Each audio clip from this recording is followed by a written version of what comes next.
Manx Radio's Countryside is brought to you by NFU Mutual. Hello and welcome to Countryside here on Manx Radio. I'm Simon Clark. And I'm Kirree.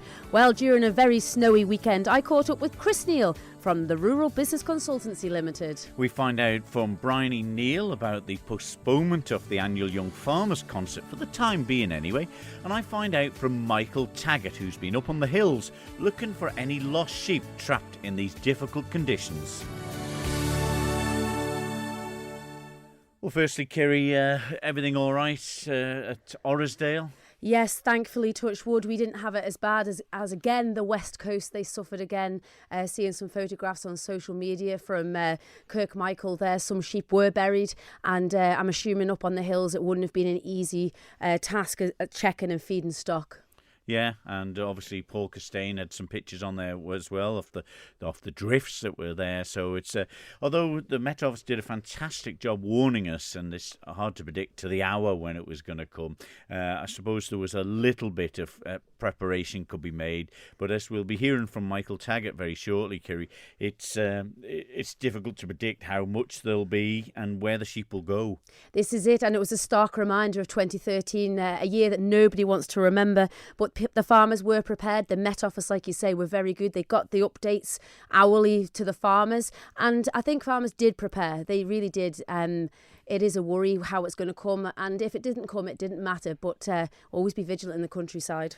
Well, Michael Taggart does a lot of work for various farmers around the Isle of Man, and I caught up with him just before he was trying to trek up the hills to have a look to see if he could find where the sheep were and how bad the snow was.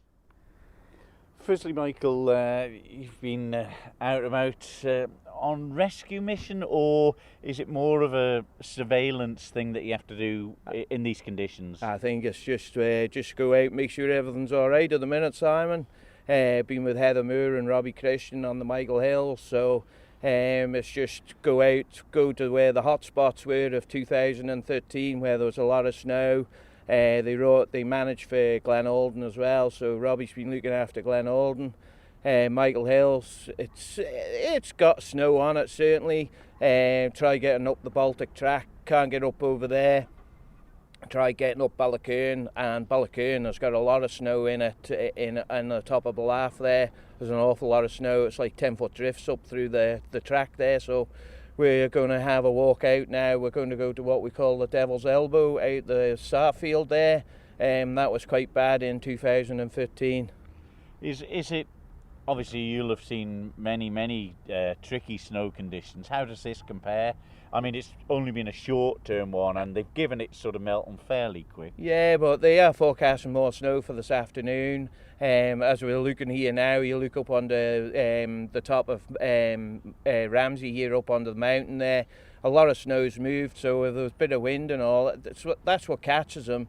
She'll put her head down, and she's not going to face snow up on them hills. She's going to turn her back to it, and they get driven into somewhere where they can't get out of, and that's where the problems start. They just get snowed into a gully or snowed up against a fence or something. Same on the lowlands. How good are they to find a bit that's relatively safe, or do they just walk until, like you say, they find somewhere? I think that the problem is we don't get enough snow in the Isle of Man now. Like 40 years ago, there would be snow sort of every other year, and the sheep were sort of as the sheep are hefted to the hills, they'll know where to go to. But now we only get big snows it's been 10 years now, and those sheep are not around to teach the younger sheep where to head for, so it's kind of a bit of a lottery ticket up there. Right, and where is there any bits where they're sort of safe? Well, it depends which way it's coming in from. The Met Office have been very good on the Isle of Man, and even they couldn't predict how much snow was coming. He described it to Robbie. He said it's a lottery ticket. He said it could be 1 degree's difference between a massive amount of snowfall and just wet slop that comes in, a wet slush. So yeah. But like you said before, you've tried to get up some of the tracks to make it easy to get up there, and even when there's no snow and it's just plain land, it's very difficult to get round, isn't it? And there isn't many options. Yeah, well, we get used to walking, but it is nice to take the quad up. But even from the bottom, just try and get up a little bit closer, because it's all right walking up. But it's when you get into them snow drifts and they're 2 and 3 foot deep, and it takes a lot of walking through that snow when it's that deep. My hips are not getting any younger. But I mean, there's quite a few people in the same boat with this one. Oh, certainly. There's Danny Kirree, he's got a lot of ground. Philip Christian, Pupster, he's got a lot of ground now. He's taken on from Anna Carouche. We've got Cosy, Paul Costain down south, and at the south of the island, I think, it's got a bit of snow down there.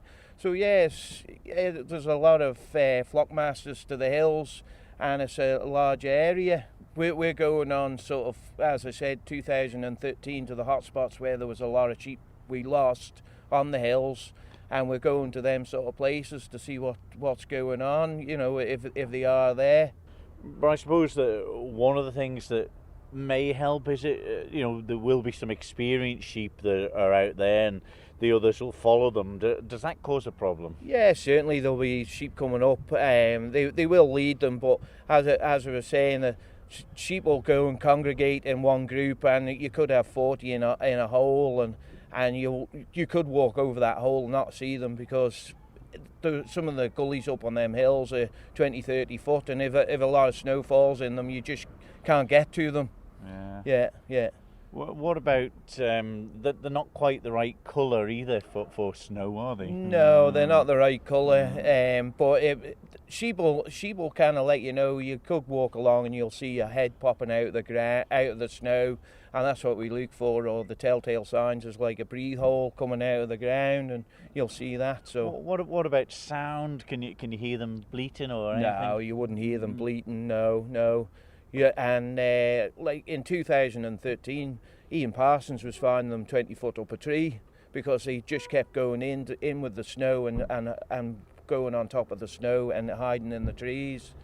But they were 20 foot up the trees. You could see where they'd been sheltering in the trees. So it was, they're pretty good to hide, sort of thing. The fight for survival, isn't it? But Michael, will there be losses? Oh, certainly there will be losses, but as long as it's not like 2013 where there was tremendous losses, but not just on the hills, but on the lowlands as well. That was phenomenal amount of snow, and if you talk to any farmer, they never want to see it again.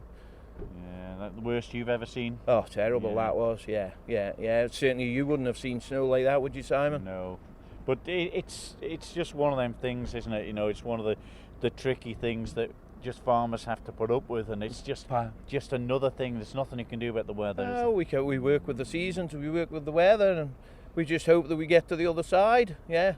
So you're about to head up the hills now. Yeah, we're just plenty of supplies with you. Yeah, so plenty of supplies. All the carbohydrates and all the things. You get to walk a few miles at this time of year, but it's just a shame it's come now. If it come a month ago, this snow, the sheep wouldn't be quite so heavy in lamb, but they're like maybe just 6 weeks away from lambing now, so they're getting heavy in lamb, and it'll be the losses with calcium deficiency and stuff like that. So we just watch what was going on. Yeah, I was wondering. I thought it was only St Bernards that carried them brandy bottles around the neck. You gotta have it.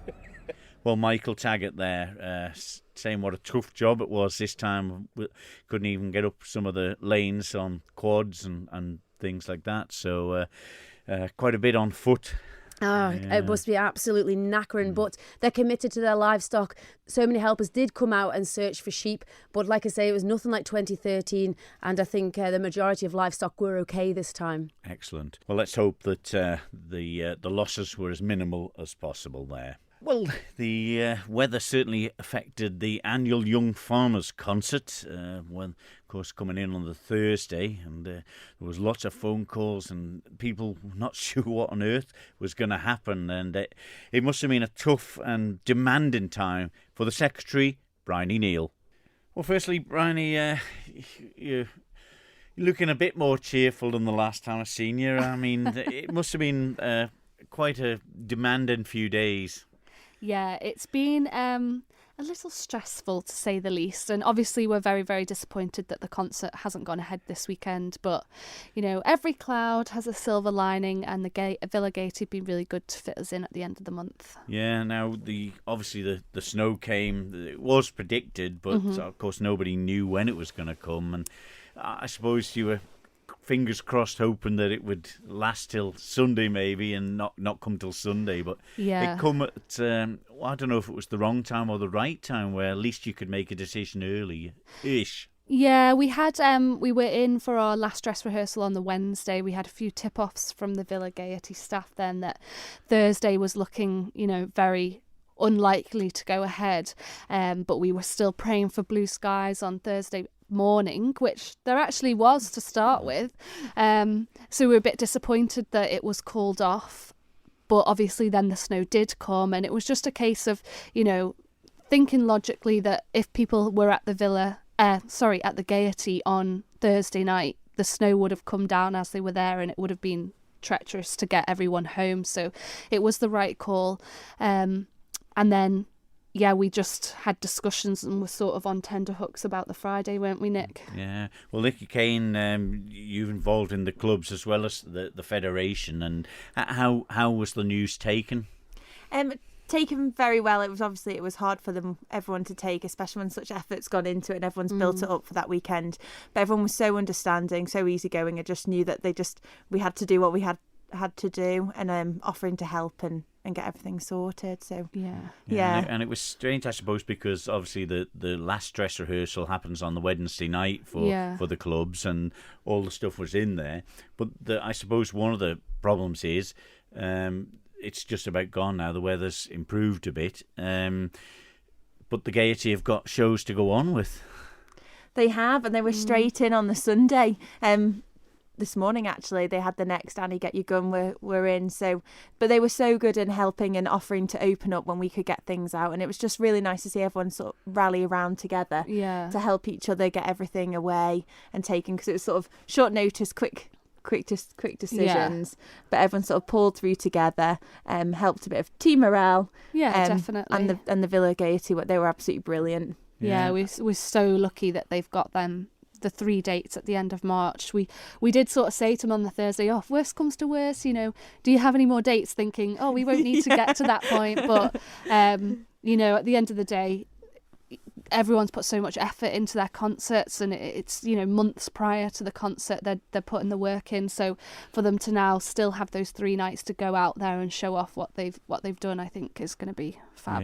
It's obviously some of the farmers involved in the concert would have been pretty concerned about their own farms and livestock, I suppose, as well. I've got family up in Cronkrivody there and stuff, and they had, snow drifts on the side of the fields and things. So, touch wood, everything was okay, and they were fortunate enough to get sheep out of the drifts when they could. So everything was all right. But it is, you take all that into consideration, and a lot of our members are farmers who would have had to deal with that. And then, the Young Farmers Concert isn't really a priority when you're weighing those things against each other. So clean slating it on another weekend after it being so sort of treacherous this weekend is probably the right way to go. Because there was talk of maybe just getting the Friday and Saturday in, but then you had the thing of what to do with the judges that you had for the Thursday night. I was mentioned to me maybe about a matinee performance on a Saturday afternoon as well. But in the end, I think sounds like the perfect decision, and if all the clubs sort of went, you're right, let's regroup and we can get the 3 nights in again. Even some of them were still digging out their cars on the Saturday morning. Vicky had put a picture up and she was having to dig her car out. So on that, and then just a Friday, if the ice, if it had been icy, the worst thing we'd want is people rushing to come watch the concert and then struggling to get home and stuff. Struggling with no electric and having to use candles, Nikki. Oh, don't mention candles. You're going to explain the situation. Oh dear. So she's been through enough this morning. She's been through an ordeal. of not only just the tip of the iceberg, the concert, to then accidentally leaving a candle and nearly setting my house on fire. But a massive shout out and thank you to Port Erin Fire Brigade. They were absolutely fantastic. I can't give enough credit to them. They were absolutely brilliant and saved my bacon and my house. Well, listen, the dates of the rescheduled concert then? Yes, so it is Thursday the 30th of March, Friday the 31st and Saturday the 1st of April. And all the same, you managed to maintain the same judges and the people involved? Pretty much, I think so, yeah. There's a little bit of admin to do, but hopefully everything will run exactly the same. We'll have a big 4-club full concert run through dress rehearsal on the Wednesday night just to get everyone to brush off the cobwebs again, and we'll hit it on the Thursday. You all know it'll be still last minute for every club. Right? Yeah. They're going to be perfect. There'll still be a bit of stress, but yeah. Well done to you both, because it would be difficult decisions to be made, and it all sounds like everyone's pulled together on this, and it'll go ahead. Yes. Nikki Kane, and also the Federation Secretary of the Isle of Man Young Farmers, Bryony Kneale. A great call they made, a hard and difficult decision, but looking forward to it at the end of the month.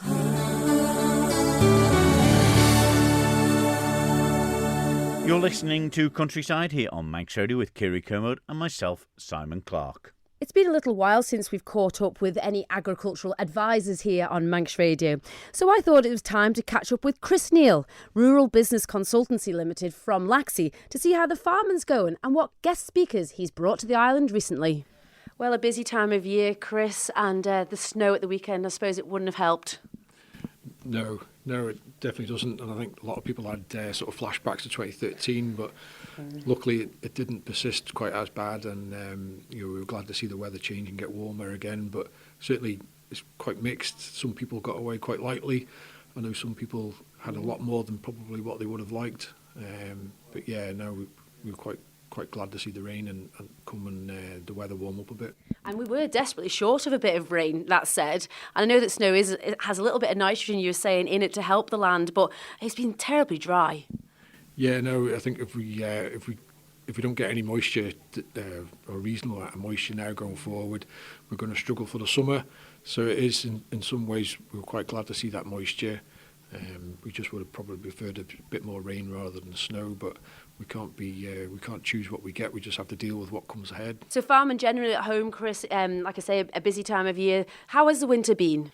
Well, this last few weeks has just made the winter that little bit longer. I thought we were through it there in February, and everybody's thinking that we should be lambing earlier and we should be putting cattle out and sowing fertiliser and getting on. But actually, winter's not finished with us yet, so it has just stretched things out. And hopefully we'll get through this month, and April will bring some warmer weather ready for most people are starting to lamb again. I know that a few of the early lambs are well on foot now, and they are looking the part on the north of the Isle of Man.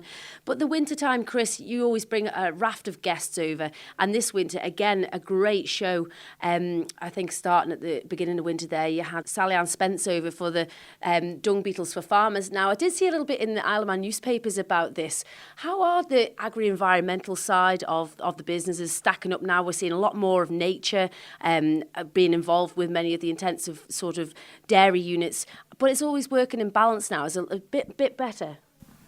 Yeah, definitely. I think the agri-environment scheme and probably the flag award, definitely that I was involved in judging with the governor and the guys from Jackson's there. What really came to light was the fact that intensive agriculture actually can work hand in hand with biodiversity and enhancing the landscape.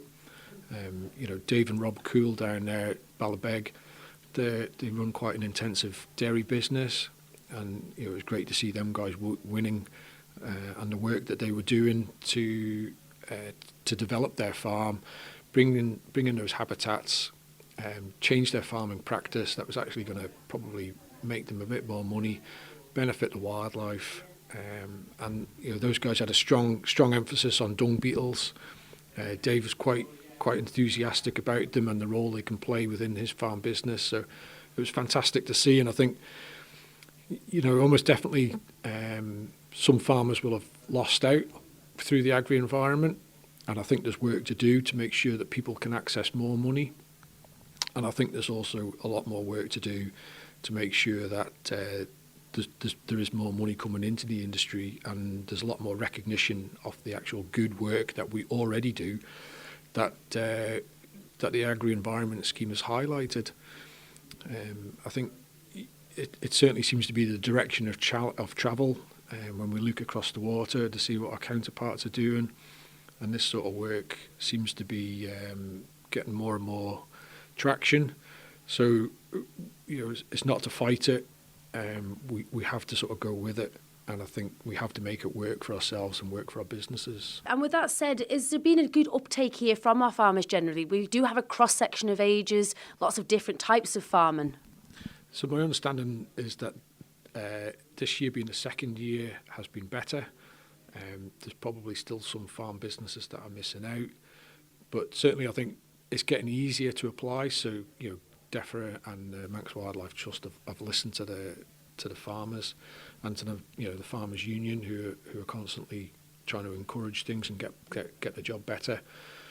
So they are listening. I think the application process has improved, but I read an article from Jeremy Clarkson wrote last week in the paper, and he said, we have gone from filling one application form into filling numerous, and the amount of money that the farmers were bringing into their business, or that they need within their business, has been reduced. So I think there is more work to be done, and what I constantly say to these people is that conservation is something that happens when farmers are profitable. When farmers aren't profitable, this sort of work is the sort of stuff that is the first sort of stuff that gets cut out of their business. So it's important that farmers are prosperous, that they're making money, and they can afford to do these things.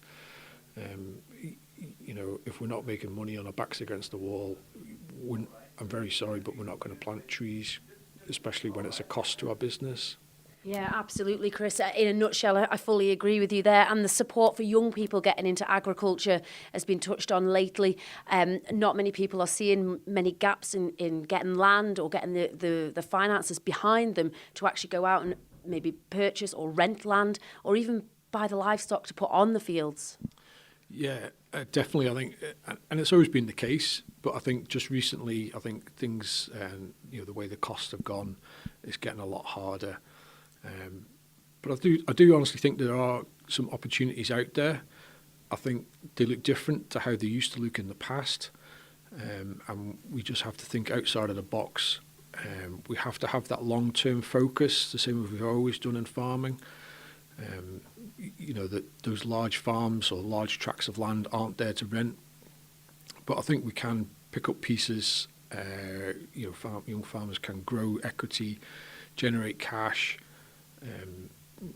And I think generally think there is lots of opportunity, but they just look different, and we just need to be a bit more open-minded as to what farming means and our expectations of how we get there. But certainly, yeah, there is scope. People shouldn't get downhearted. Maybe they just need to sit down and think through, why they want to farm and how they want to farm. It doesn't look like how our parents did it, and how my mum and dad bought their farm and paid a mortgage on the back of farming generally, and that's just not going to happen these days. But I think out there there is going to become more opportunity. What we're seeing, or certainly what I'm seeing, is that the average age of the farmers in the UK and the Isle of Man is getting older, and they can't carry on. So we're sort of in that area now where young farmers are going to become more and more important, because there just isn't that sort of impetus and drive within the existing industry, and we need them now to come into this industry and to kick us on. Without them, we're just going to decline further and further down, and it will be a lot harder to get it back. And do you think DEFRA are supporting the young people in the agricultural industry? You're obviously talking of a sense of urgency here. The population is getting older. Do you think there is the support there? think there's a little bit of support there, but I think there's always more that can be done. It's going to require different thinking, different mechanisms. I know when they commissioned the Birnie report into the agricultural strategy, one of the things that I suggested to the consultants that were over was that they looked at the tax structure. One of the things they have in Ireland is that there's tax relief for new entrants, so that the landowner can rent their land out and that income is tax-free.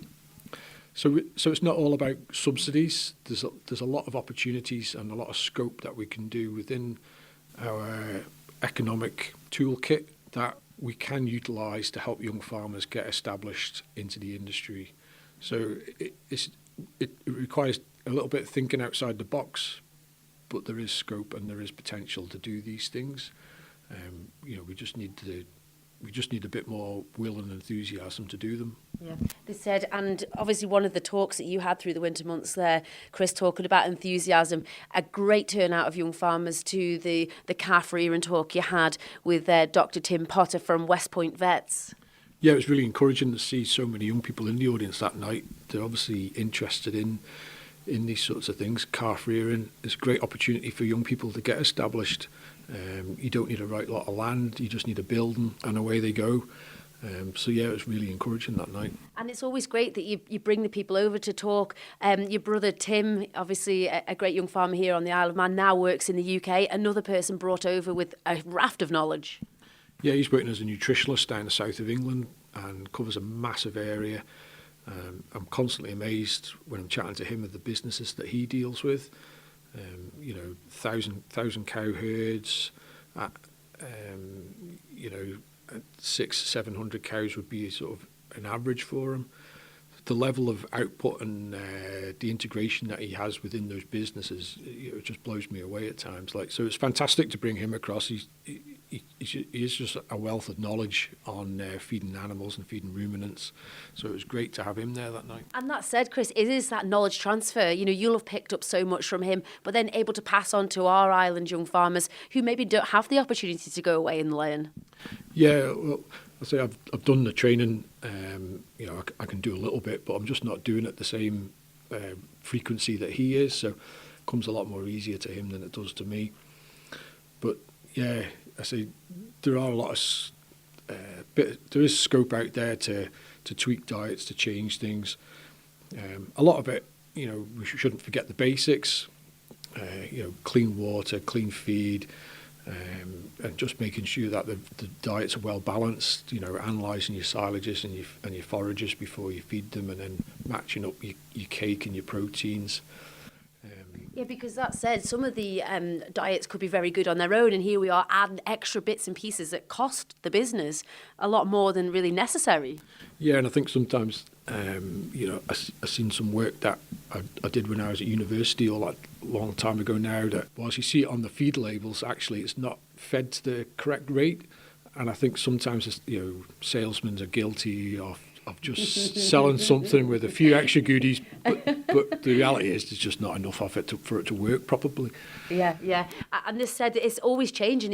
Like you say, the salespeople are always bringing out new products. It might be the same old product, just with a new brand, new label. So to have you about, Chris, you're able to come on farm and help support agricultural businesses. Yeah, well, we're totally independent, so we try to give the best advice possible for that business. We're not there to sell anything, so.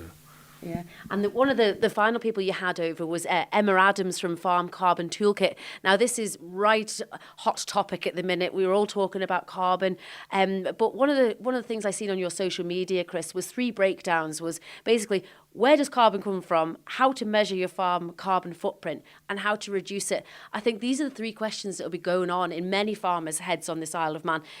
Some of it can be a bit mind-boggling, quite scientific. So breaking it down into basics, how would you sort of guide the farmers with those sort of 3 points? Well, I think it's a brilliant question. I think there is an awful lot out there, and I'm sure, I don't buy Farm and Press simply because it just overwhelms me. So if you're reading the Farmer's Guardian and you're reading the Farmer's Weekly, they try to cater for a whole manner of audiences, and one page will say, feed this, and you turn over and the other page says don't feed that. So you can get overwhelmed with media, but I think it's as simple as wanting to do something about it is the first step. If you're wanting to do something about it and you're wanting to understand, then the next step would simply be to visit any of the carbon calculators. Yeah. And there's 3 main ones out there that I would encourage people to go and look at, and that's the Farm Carbon Toolkit, Cool Farm Carbon, and AgriCalc. They're the 3 main ones. They all do a similar job. They're all slightly different, but they do a similar job. And certainly with the Farm Carbon Toolkit, that'd be the one I'm most familiar with. That's free. So anybody can log on to that website, create an account, and just work through the questions and work out their own carbon footprint. And from the back of that report, you can then see just quite where your emissions and where your carbon is generated from, because it's not always a direct output of carbon. Some of it is carbon equivalents. Okay. Yeah. So we're taking nitrous oxides, which would be fertilizers, and we take the methane, which would be expelled from ruminant animals, and they're turned into carbon equivalents, and that ultimately turns into your carbon footprint. But we also must take into account the sequestering work that we do on the island, because we are generally low input, so we don't use a right lot of fertiliser in comparison to a high intensive system like you'd see in the UK in lots of areas. We have some fantastic hedgerows, and because we have so much grassland in the Isle of Man, we are actually constantly capturing a lot of carbon. And well-managed grassland will actually capture more carbon than what trees will, certainly, and a lot quicker. So if you think to plant a tree is going to take 80 years to mature and capture that carbon. But actually, under a well-managed grassland system, we can capture just as much carbon and an awful lot quicker, just through well-managed grassland systems. So it's important that we take account of what we're sequestering, and once we've got that carbon output and we've got that sequestering work, that gets us down to a net level for our farm business, and then we can make a plan of how we're going to tackle that carbon footprint and also how we're going to improve our sequestering, because we must take those 2 things together to get to a net level. It's important that we do that.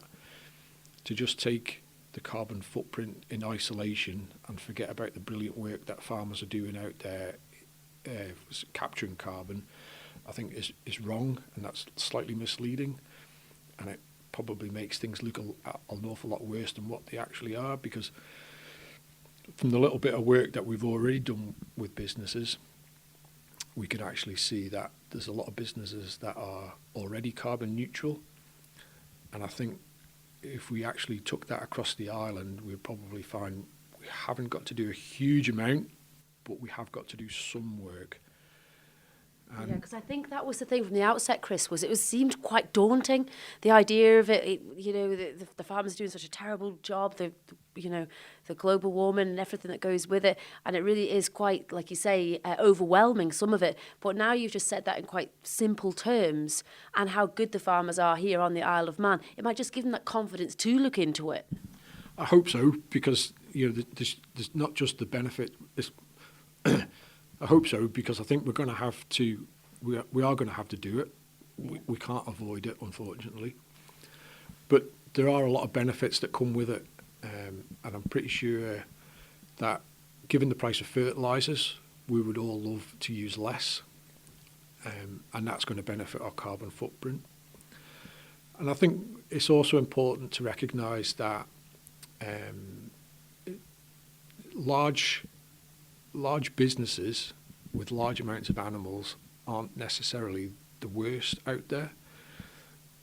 The best businesses are the most efficient businesses, and those that are using their inputs and managing those against their outputs. And that came through on a bit of a study that we did a few years ago, that it wasn't the most intensive farm that was the worst polluter, if you like, or had the biggest carbon footprint. So it did massively highlight that the most efficient at a technical level for their farming, that were highly productive, were resourceful with their inputs, their fertilizers, and with the fertilizers, they actually came out well. So we can get a balance. It's not all about doom and gloom. Actually, all this sort of stuff can actually lead us to be a more profitable business, but we have to get it right. The policymakers have to incentivize and reward and encourage us, because change isn't easy. It costs money, and I think actually there is a lot of scope for the Isle of Man to become, or certainly for the Isle of Man agricultural sector to become net zero quite quickly. But we need to start, and up until now, as I said, we've struggled to get that point over to government and to policymakers. But what came apparent the other week when I was down at the NFU conference in Birmingham was that the current rate of change is only about 1%. And in order to meet our targets by 2030, we will have to increase that rate of change to somewhere around about 3%. And the longer we don't do anything, the longer we kick this can down the road, will actually result in us having to make bigger changes in a shorter period of time. So the sooner we get on and get started, the better. Yeah. And I think we do have that contact here, Chris. We are close to our government, our ministry, to the people that can make the changes.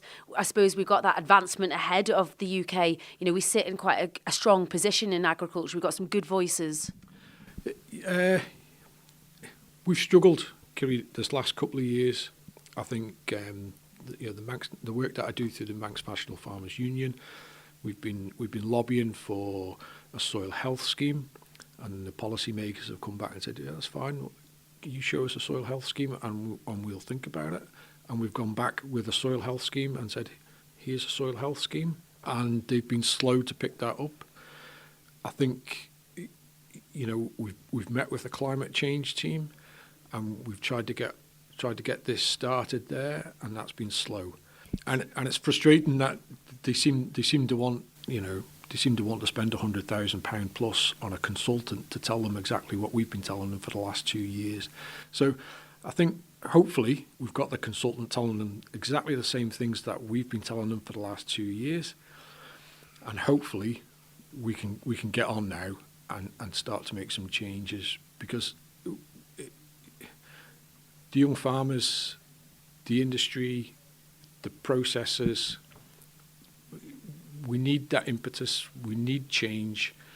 I think change is good, and I think actually there's a lot to come from this.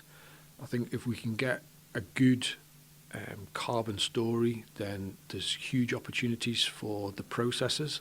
And I would have said that work really should be processor-led, and the reason for that is generally because I think that's a huge marketing tool for those guys, both for the creamery, the mill, and the meat plant.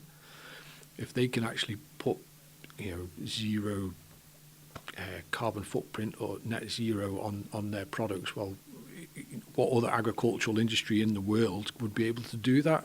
And that's what we should be aspiring to do. And I think the Isle of Man is fully capable of doing that. But government should be there just to pump prime and to help. And I definitely think that the processors should be leading on this to make and filtering that back down through their suppliers, the farmers that produce the products that they sell on. And like you said, Chris, we do have a vibrant industry here. We've got a great product, both the meat, the milk, the grain. Everything is absolutely fantastic. It is, high quality, high welfare, and this just adding to it, the UNESCO biosphere that the farmers have achieved over decades of work. These are all really good marketing points. But like you say, the sense of urgency seems to be the buzzword here again. Yeah, and I think, we struggle a little bit to get our voice heard, probably because we're not a big net contributor to the Isle of Man economy. But actually, agriculture touches on a lot of different areas that we don't probably get credit for.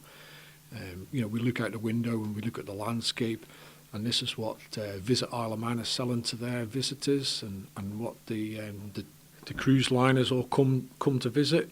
And when the TT gets those aerial shots and everything going around the Isle of Man, that's all work that the Isle of Man agricultural industry is doing. It's making the place look tidy, look pretty, look attractive. When we think about trying to encourage people out into the environment and outside into the natural areas to try and improve well-being and health, again, this is all work that the Isle of Man agricultural industry is doing. And the same too with water, air, trying to make those cleaner, trying to make the Isle of Man a better place for everybody. This is all work that the Isle of Man agricultural industry is contributing to, that we don't get rewarded for or recognised for. And last November, or a year last November, we did a presentation to the new Tynwald members then, and we pointed this out. But again, we struggle to get recognition for this. But without Isle of Man farmers, the Isle of Man economy would struggle on so many fronts. And I don't think that sometimes the policy makers actually recognise the hard work that agriculture does on a day-to-day basis to allow them to sell the Isle of Man to the high net worth individuals and the companies that relocate here for their business. Absolutely, in a nutshell, Chris. And I know that the agricultural industry does work hard together. They are a unit. They're a strong unit. Like you say, they provide so much. Going forward, Chris, how do you see the farming industry? I see it changing, but I see that as a positive. I see there's a lot of scope out there. I see that actually if we take a positive attitude and we say, well, actually,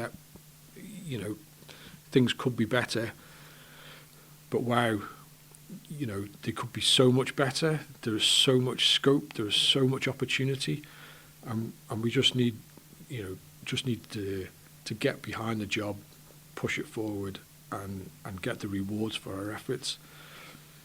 But actually,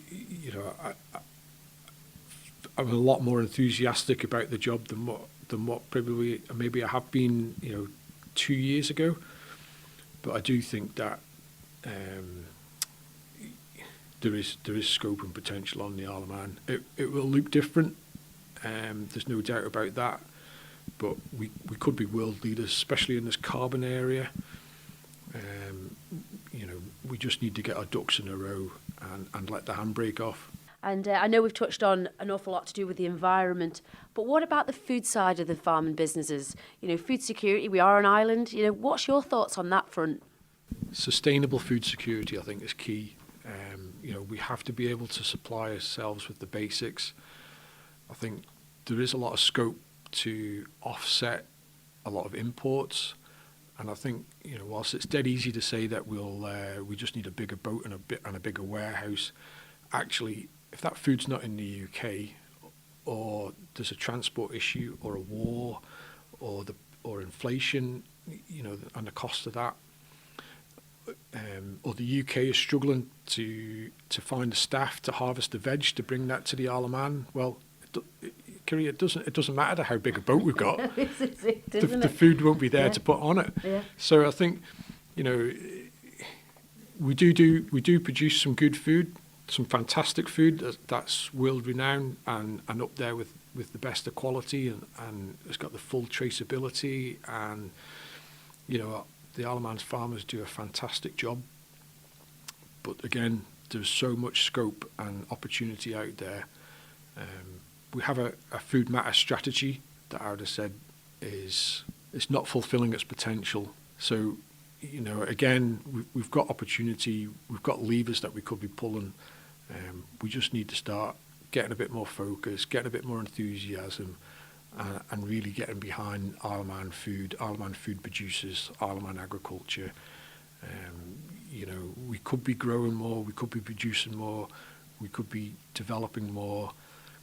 And I know that from my own personal experience with the quinoa, we've backed right off that. But I do think there is a huge opportunity for niche products, high value products.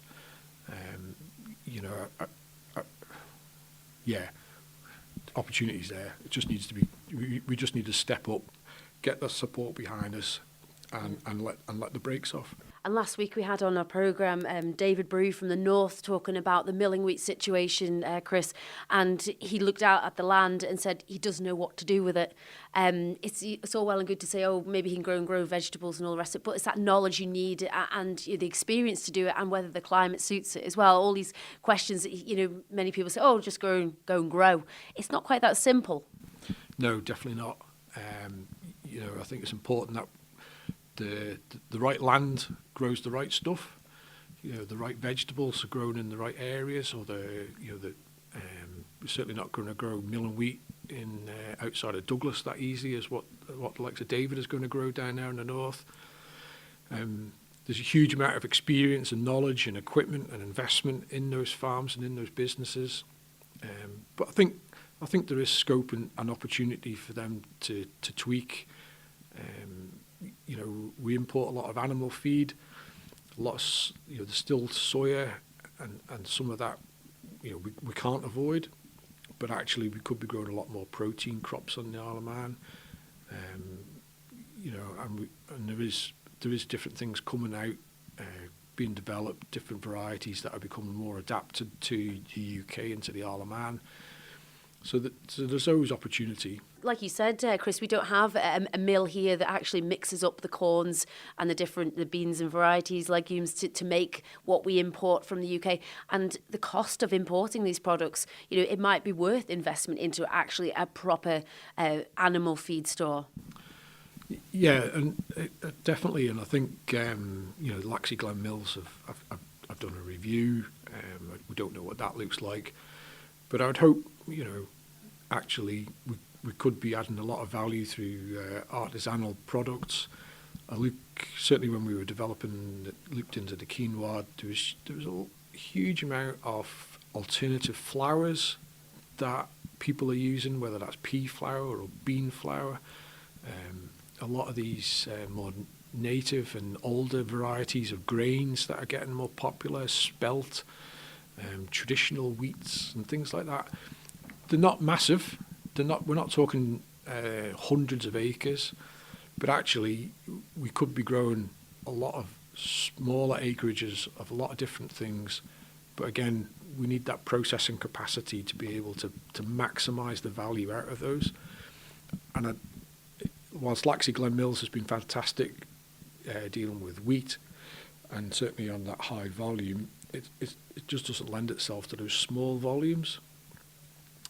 So I'm hoping that whoever's done that review has been practical in that and thought about these things, because actually, unfortunately, we're not going to replace Ramsey Bakery. I just can't see a bakery of that sort of size and scale springing up in the Isle of Man. Certainly not overnight. But there is a huge amount of potential in those small, niche, high-value crops that can be grown, can be packaged up, and can be sold into the UK or locally. And it can actually bring quite a lot of money into the Isle of Man. Yeah, this is it. And just to have that little bit of encouragement, the confidence behind, and reassurance that people are going to support, I suppose, would be the first hurdle for many farmers to do something different. Definitely, and I think as farmers, most farmers just want to grow. They're not public facing. They don't have that sort of direct linkage to the consumer. So it's important that we have these processes and we have these linkages to the consumers that can feed information up and down the supply chain. And sometimes these do get broken, and that's where some of the frustration comes from. So it's important that at an industry level we all work together and we all head in that direction.